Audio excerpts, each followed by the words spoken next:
السلام عليكم ورحمة الله وبركاته. أصحابي كلنتي waxaan mar kale maanta halkani waxaan kugu wadaa xalqad cusub.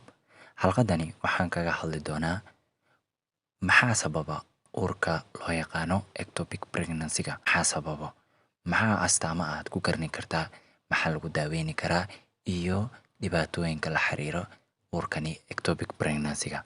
Haddaba hanaga ilaawina subscribe-ka, like, share-ka in aad saartiin channel-ka meel walba joogtiin soo dhawaada.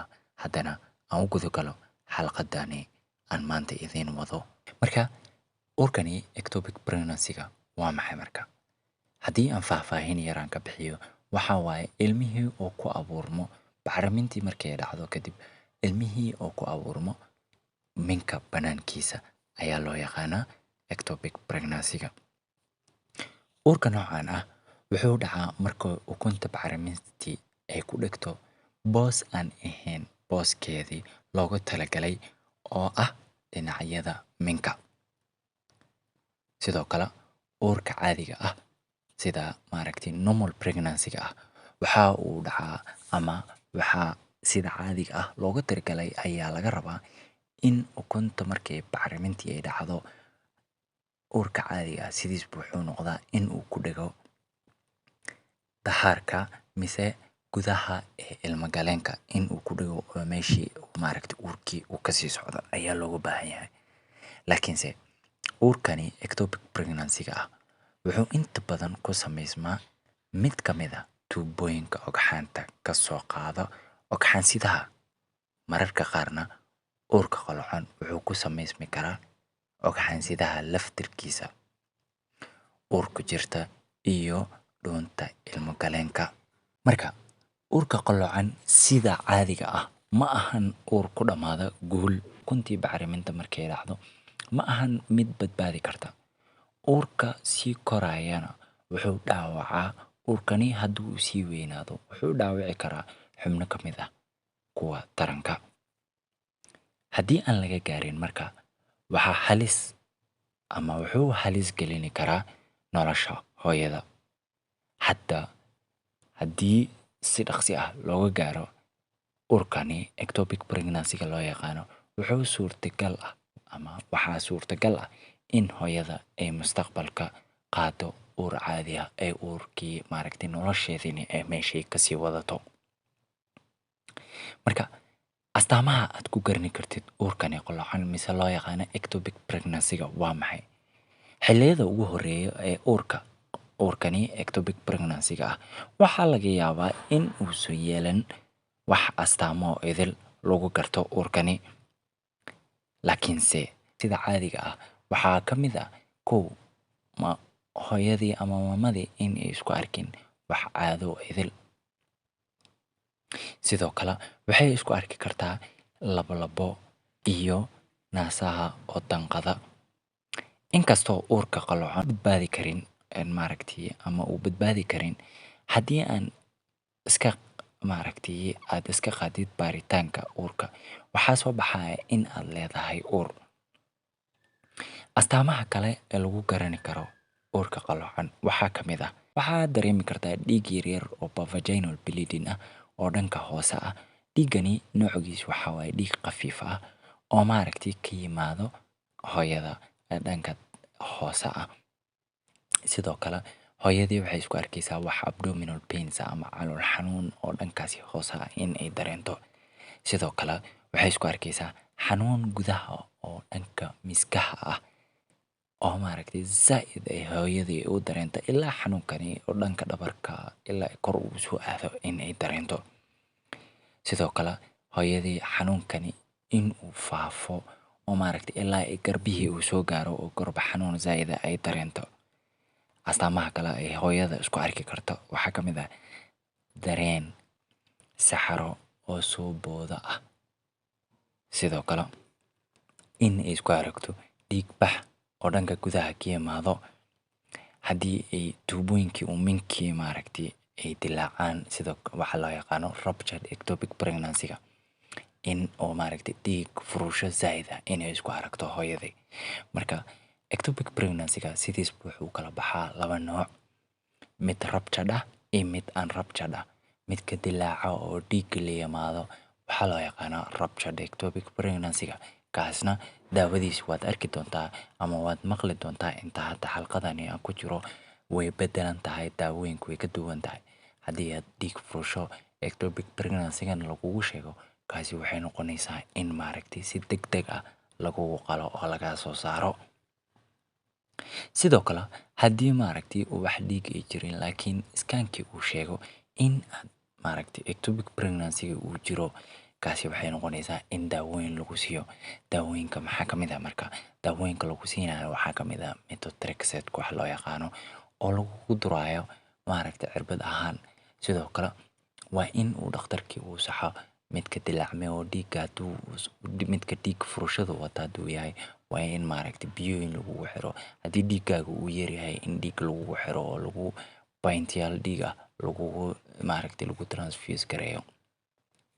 Sidoo kale waxaa lagaaga baahan yahay in aad xilliga aad iskaga shakisid bacrimintii haddii ay ka dhacday uurka minka banaankiisa, waxaa lagaaga baahan yahay inaad scan saartid. Arrinta kale lagaaga baahan yahay waxaa waaye waa in la ogaado haddii uu uur jiro iyo inta kale, waxaana laga ogaani karaa kaadidii oo lagaa qaado. Sidoo kale waxaa lagaaga baahan yahay in aad dhiiggaaga guud lala socdo HB-gaaga xaalkiisa uu yahay haddii uu xaaladii xaalad oo dhiig furasho ay tahay.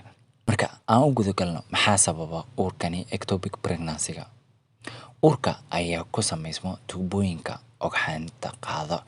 Sidoo kale haddii ugxantii ay ku xanibnaato gudaha tuubada, sidoo kale waxaa sababi kara hormoonada oo aan isku dheelitirnayn. Hormoonadaadi hadday qaldan yihiin oo dheelitiritaankoodii uu balance u ahayn, way sababayaan ectopic pregnancy-ga in aad isku aragtid. Ama sidoo kale ugxantii oo si aan wanaagsanayn u korin ama maturity-ga ugxantii oo matured noqonin. Waa maxay marka halista sababi karta ectopic pregnancy-ga ama risk factor-ka u dhow oo hooyada ama hooyada markii uurkani ay lagu sheego? Waa maxay halisaha oo kuu dhaweyni kara in aad uurkani aad qaadid? Waxaa lagu qiyaasaa 20 ka mid ah 100,000 dumar ah oo uur noqdeen in lagu sheego 20 in lagu sheego ectopic pregnancy-ga. Arrimaha la xiriira in ay sababaan waxaa ka mid ah ectopic pregnancy-ga in ay sababi karaan waxaa ka mid ah 1. Uurka qaloocan oo hadda ka hor haddii previous history aad lahayd hadda ka hor lagugu sheegay mise mar kale horaantii uu kugu dhacay uurka qaloocan ama ectopic pregnancy-ga, waxaa dhici karta mar labaad chance labaad in uu kugu soo laabto haddana lagugu sheego.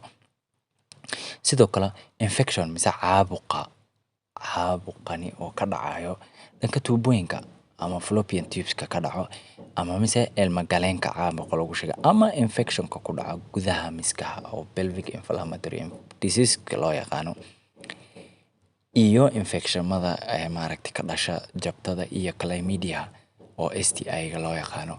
Haddii lagugu sheego waxaa dhici karta halista in uu ku siyaadiyo oo uur qaadista ectopic pregnancy-ga in lagugu sheego. Sidoo kale waxaa dhici karta dhibaatooyinka uur qaadista iyo qaadashada daawooyinka fududeeya uurka waxay ku siyaadini karaan ama ayagana jaaniska ay kugu dari karaan waxaa waaye in ectopic pregnancy-ga lagugu sheego. Sidoo kale qalabka looga hortago uurka ee la geliyo gudaha miskaha ama gudaha minka la geliyo ayagana waxaa dhici karta hooyadii ay qaado uurka ee loo yaqaano ectopic pregnancy-ga. Haddiise ay qaado waxa ay u badan tahay in ay noqdaan kuwo uurka ama ectopic pregnancy-ga in ay noqdaan.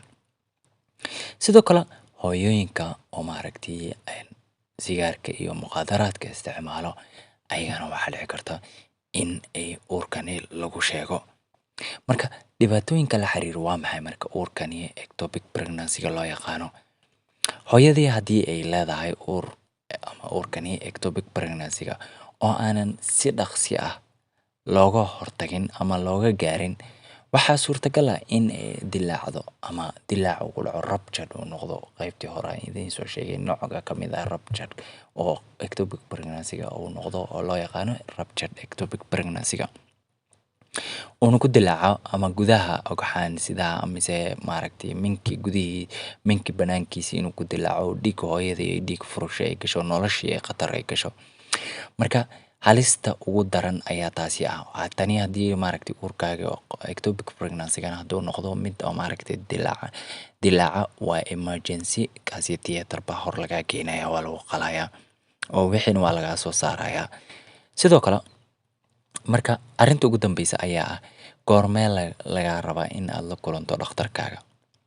Raadi mise maaragtay in waxaa lagaaga baahan yahay inaad dhakhtarkaada aad raadisid oo si degdeg ah aad ku raadisid aad iscabirtid oo iskaama aad issaartid marka haddii aad caadadii aad iska waysay from the start caadadii haddaad iska waysay aad caadadii ay kaa maqan tahay bishaasi caadi ay kugu dhicin uurna uu maaragtay aad leedahay waxaa lagaaga baahan yahay 8 isbuuc mise 5 isbuuc mise 4 isbuuc markaad gaartid aad hal bil aad dhamaystid in aad maaragtay iskaan aad issaartid la ogaado dhibkii maaragtay mise in uu uurkaaga uu saxan yahay oo ectopic pregnancy uu ahayn iyo in kale. Asxaabi waxaan soo gaarnay gabagabadii gunaanadka barnaamijka fadlan wixii su'aalaha aad qabtiin hoos igugu reeba waxaan inka codsanayaa channelka inaad subscribe like and share ka aad saartiin waxaan idin rajaynayaa sidaas iyo nabadgelyo.